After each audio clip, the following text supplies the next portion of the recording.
What's going on, everybody? Liam O'Reilly, Vermont Economic Realtor. Hope you're doing well. Talking today about rising rents, CPI, and mortgage rates. What's going on with all three of those things, how they affect you as a home buyer or a home seller. So, titled this video surrounding rents, which we're going to get right into. But first, I wanted to just quickly take a look at mortgage rates and what mortgage rates are doing.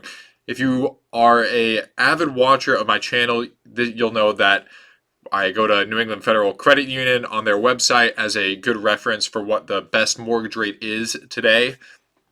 As you can see here, 30-year fixed rate at 6.375%. So up quite a bit from the 5.75% rate that we saw really a couple weeks ago, before the Fed hiked rates, before the CPI data came out, before the jobs data came out. Rates were about over 0.5% lower. And this morning, when I looked at this, they were at 6.25. So their rates are increasing relatively quickly. So now let's get into the rents. I have this article here. Rental market tracker. Rents rose 2% in January, the smallest increase in 20 months. This is out of Redfin. So I thought this was very interesting.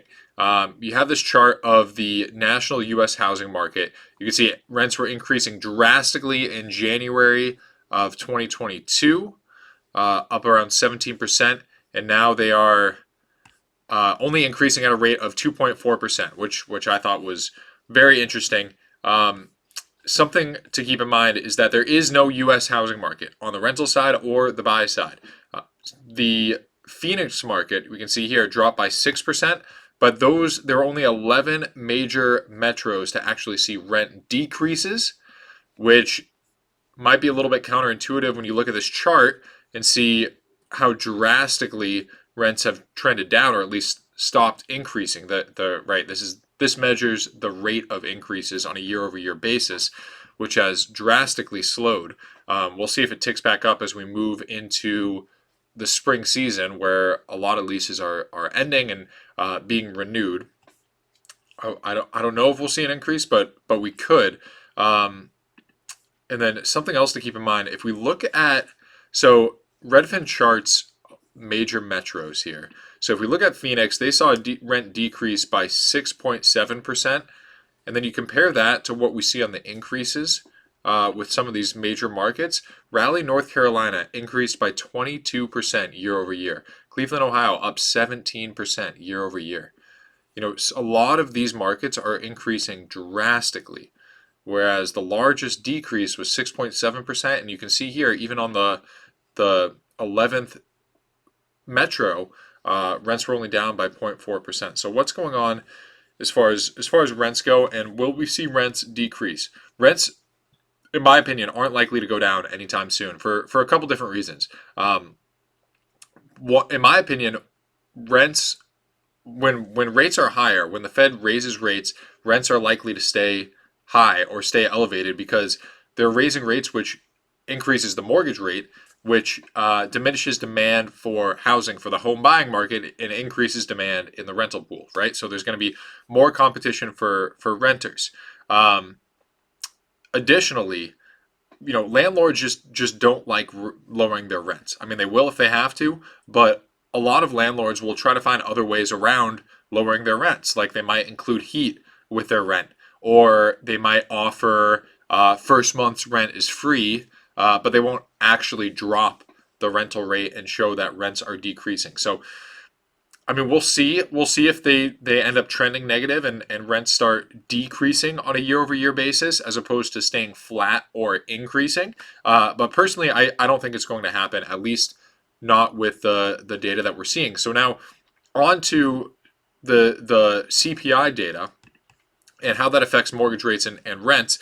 A huge portion of CPI, and what I saw in a lot of the headlines that I looked at, they talked about how shelter led this CPI reading, or at least was a big factor into it. So I'm sure you guys saw the headlines. January 2022 to January 2023, CPI is at 6.4%. This is the unadjusted change, up 0.8% unadjusted from December 2022 to January 2023. which is pretty crazy. And core unadjusted is up 0.6%. Now, seasonally adjusted core is only up 0.4%, so not quite as drastic, but still 5.6% on a year-over-year basis, which is far above where the Fed wants it. And a big portion of that is shelter. Here we go. 34% of the overall number is shelter, and a big portion of this all items less food and energy, which is what the Fed really cares about. 7.9% year over year. And a lot of this has to do with owner's equivalence rent. 25% of this overall number is owner equivalence rent. And even regular rent of primary residence is up 8.6%, up 0.6% month over month for owner's equivalent and 0.7 for rent of a primary residence.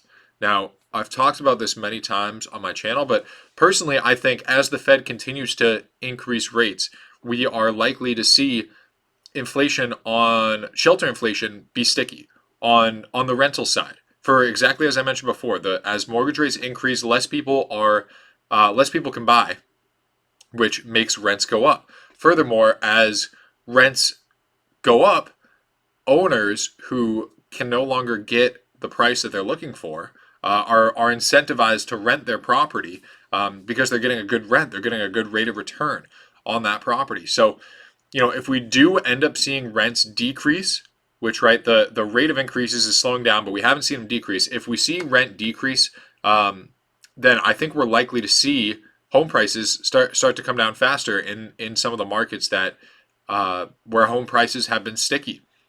Here in Vermont, rent is still increasing, not nearly as fast as it used to be, but it is still going up. I would say, a one bedroom right now in Burlington, I guess it depends on where you're at, but I saw some new construction from SD Ireland that was being rented out in Colchester, actually, so not a little bit outside of Burlington, for just under $2,000 for a one bedroom.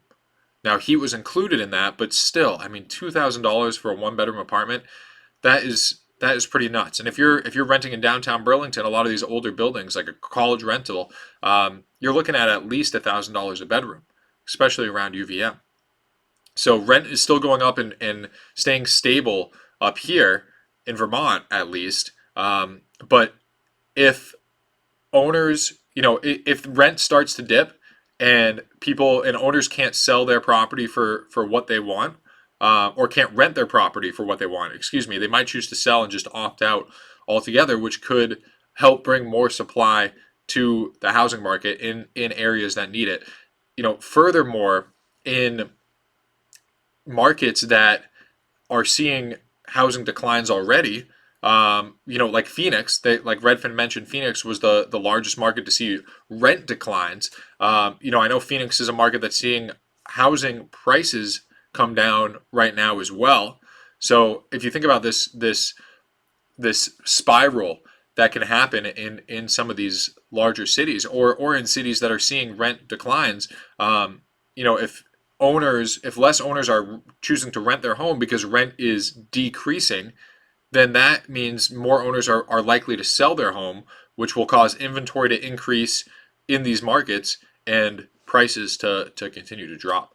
So it'll be interesting to see if we actually do see that, if we see rents come down on a year-over-year basis, and especially if we see that consistently. I'm not quite sure if we will, but it'll be interesting to see.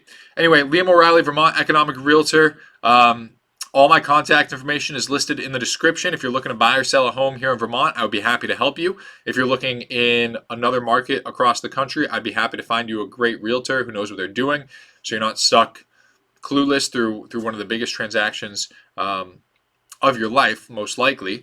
Also, let me know what you think about this video. What do you think about rents? What do you think about the slowing rent increases nationally in some of these markets that are starting to see rent decreases on a year-over-year basis?